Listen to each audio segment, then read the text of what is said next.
Welcome to Mallorca. Thank you. Steve. First of all, I want to give you a present. Thank you. Your number. My number. I love it. Thank you. I just think it's important that I use my platform that I have as a coach of the Warriors. A lot of people know who I am. And we have issues in our country that I think need to be addressed, especially gun violence prevention. And so I think it's my duty, as a citizen, as an American citizen, to speak up. I think the key being a coach is to find a balance between, being very caring and concerned about your players and really being compassionate to them, but also being the boss and them knowing that you're in charge. And so it's a difficult balance at times, but when you get to know the players well and you build a relationship with them, I think they appreciate that style. Well, I didn't ever speak up when I was an athlete playing in the NBA. That was a different time.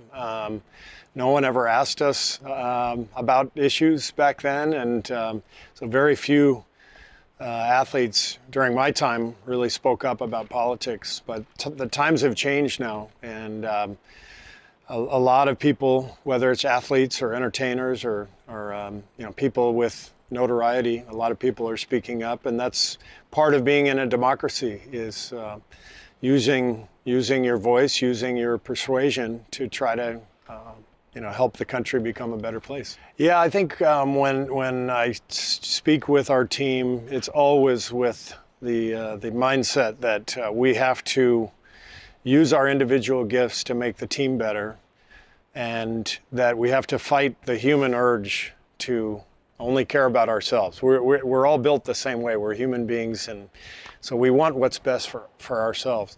But there's something magical about being part of a team, and when everybody gives their best self to the team, there's so much power in that, but there's also a lot of joy in that. And that's what I try to teach my players, that there's nothing better than being a part of a really strong team, and the players understand that. I think basketball and football are very similar sports.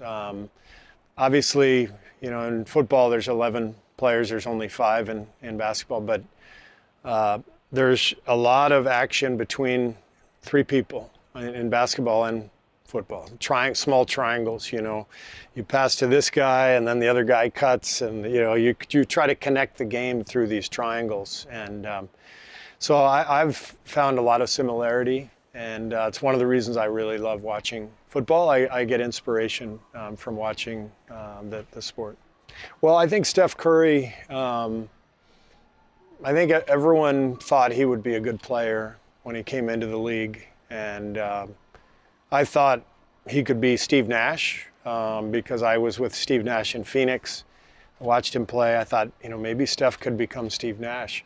Steve Nash is a Hall of Fame player, but Steph has become one of the greatest players of all time. And I don't know that anybody could have envisioned Steph Curry at that size when he was coming into the NBA to become the player he has. Well, there's a lot of pressure as well in the NBA, even though you don't have relegation. I wish we did have relegation in the NBA. I really do. I think it's great to keep the competition strong all season long. What happens in the NBA is the teams that are doing poorly and have injuries, there's no motivation for them to play well for the whole season. So there's still a lot of pressure, though, because coaches get fired all the time, and if you don't do well, you're not going to have your job for long, and same for the players, and so there's always pressure. I'm so excited about the club, and I joined the ownership group 2 years ago, and came to the practice facility and talked to the team and met Javier, and saw the new stadium renovations that were just beginning. And now to come back, and see just how strong the club is. The stadium is beautiful. Javier did a wonderful job, and now the new coaching staff is taking over and trying to take another step. And a lot of the same players are here, but some new players as well. And it's so fun to watch the club get stronger and stronger, and hopefully become a power, a force in La Liga. I think it's a possibility.